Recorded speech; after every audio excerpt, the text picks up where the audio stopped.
Good evening, everyone. I'm JP. Welcome to a special nighttime edition of Cats, Chats and 88 Keys. I'm bringing you Schubert's Impromptu in G-flat, Opus 90, number 3. And before I perform it for you, I want to just pick it apart a little bit. Maybe give you some idea of why I think it's one of the great masterpieces of the piano repertoire. This is the perfect setting for late Schubert. Middle of the night, candlelight, ideal. He was in the twilight of his life, despite the fact that he was only 30 when he wrote this piece. He was to die a year later, a long-time sufferer of syphilis and the debilitating treatment that he was prescribed for it. This illness had a huge impact on his mindset, as one can well imagine.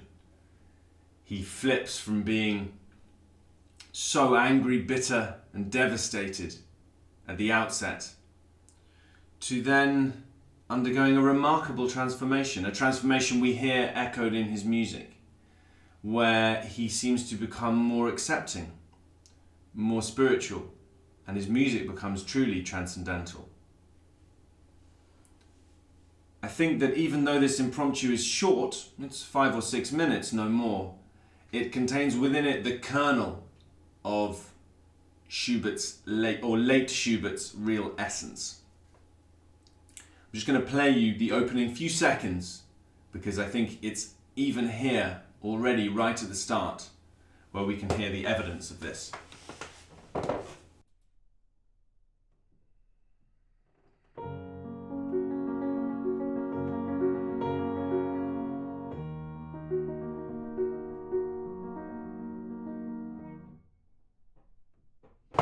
Now, I deliberately took a bit of time there to highlight the difference between the harmonies in the first and second bar. In the first harmony, it's a major chord. And in the second bar, it's a minor chord. Now, those two chords sound incredibly different. One has rays of positivity and optimism about it, but a minor chord is more melancholic, bittersweet. On the piano, they're only one note apart. I change the top note by one step, and I usher in a new world of emotion. This ability to make subtle changes to the music on paper that have large-scale changes on an emotional level, I think is so typical of late Schubert.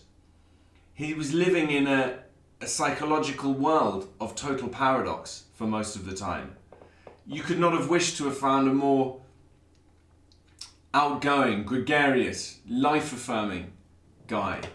And needless to say, the knowledge that his days on earth were so numbered that he wasn't going to be around to enjoy life's wonders for very long was absolutely heartbreaking for him. But within this, he finds positives. And indeed, I think we can all relate to the idea that it's not until you've fully confronted your own mortality that you begin to truly appreciate life's joys and delights. So Schubert sets these two worlds very, very close, side by side. The tragedy of existence and the joy of existence. And at this, I think, in this lies the heart of this work. It's in quite a simple structure, 3 sections. 2 identical outer sections and a contrasting middle section. The outer sections are largely sunny, radiant music. The writing is quite uncomplicated. At the top of the right hand we have a beautiful lyrical vocal melody, such that Schubert was so famous for writing. The left hand accompanies with very simple chords. And the bottom of the right hand has this wonderful rippling, arpeggiated figure that you heard just then.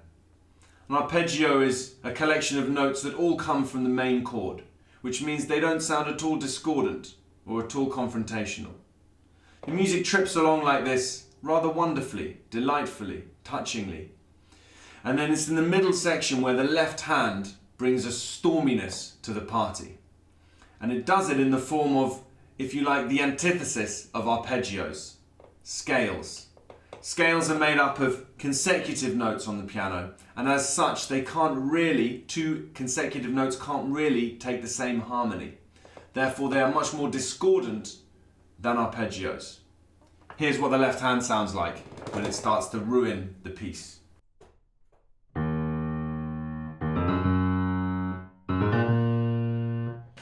These short, sharp bursts of scalic interruption. And it falls to the right hand to become the placator, the pacifier, the peacekeeper of these interruptions. The right hand tries twice to calm the left hand down, not successfully. And then in a stroke of compositional genius, the right hand finds this theme from sheer heaven.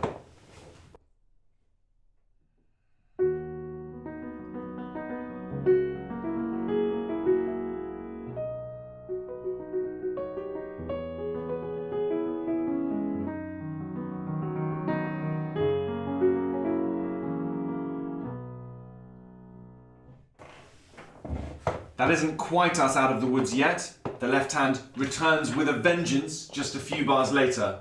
The same material as before, but higher, shifted up a notch.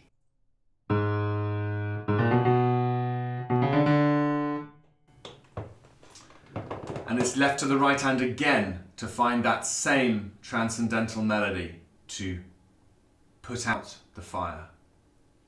This leads us back into a reprise of the opening material, and we think the war is won. Then he writes what we call a coda, literally tail. This is a section at the end of the work to sort of tie up any loose ends, if you like, to really affirm the home key and the resolution that we found. But Schubert uses the coda here to sow more seeds of doubt, more discord. The left hand is not doing scales anymore, but it's doing these very ominous rumbling trills right at the bottom of the piano.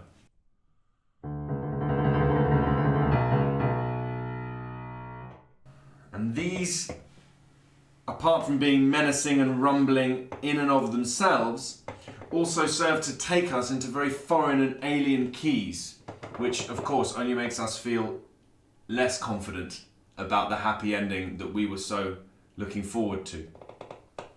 But the right hand does win out in the end, and the greatest example of this is how in the penultimate bar, the left hand, which hasn't played one arpeggio so far, finally joins in with the rippling arpeggiated accompanimental figure that the right hand started the whole piece with.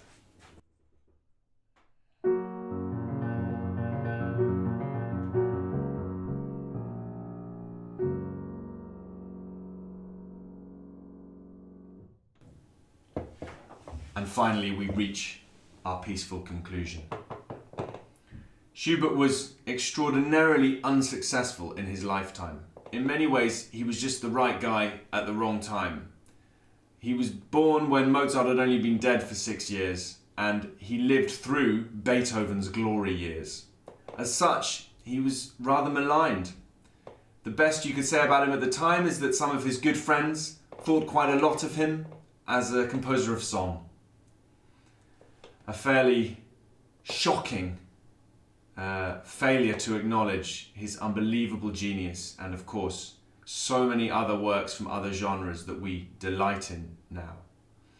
I've been reminded of this piece recently because only a week ago in our first live concert I played his final piano sonata, an epic world of a work, about 10 times the length of this impromptu.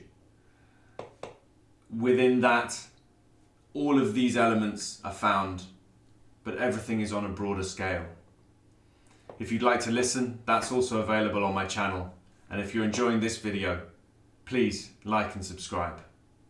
For now though, I bring you Schubert's Impromptu in G-flat major. Enjoy.